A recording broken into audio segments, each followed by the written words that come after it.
Okay, this is the way I did it. I just did false cuts.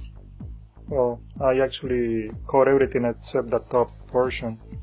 Well, anyway, there are many other false cuts. The point is you need to keep the 4 aces on top, or any other switch you want to do. There are many ways you can do this switch. I have any quantity of playing cards. The point is this hand has to be against, so they don't see when you peel in the cards like that.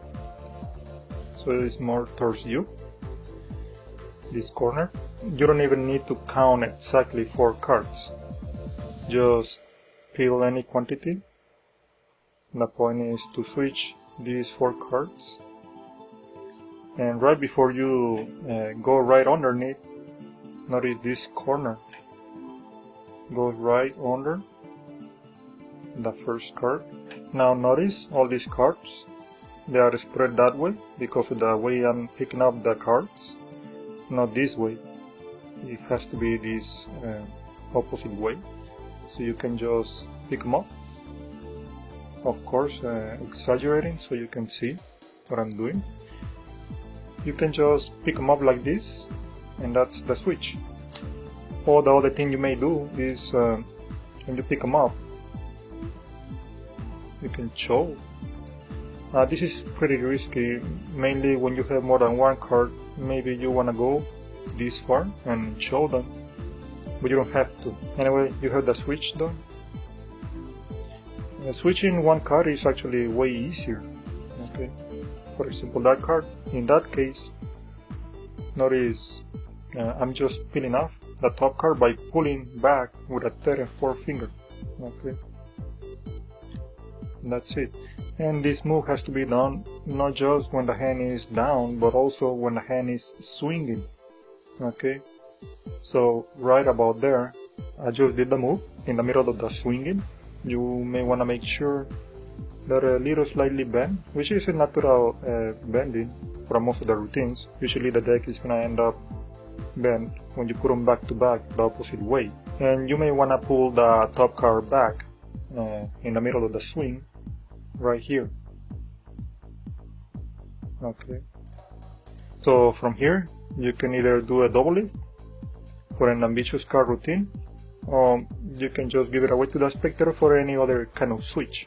And of course, you know, doing a 4-card switch using this method, it may not be too risky, depending on the angles and how many people you have. You may want to hide it with the index.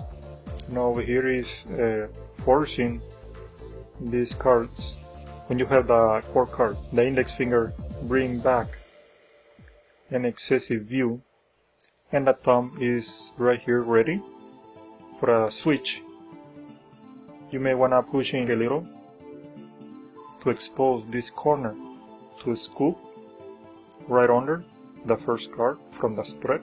Well, if you have a little pile like that, you may push over here in the process of scooping and turn everything face down.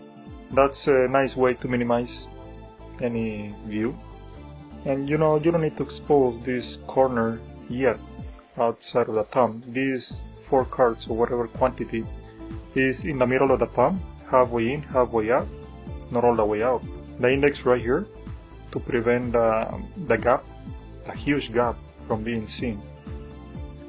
And right before the switch, or you contact the cards, you may want to push in a little further into the cards with the thumb. And right before you even contact these cards, you may want to push in the thumb to expose the corner and to scoop everything. But obviously at this point, it's better at a nice decent speed, because you have to let go the gap.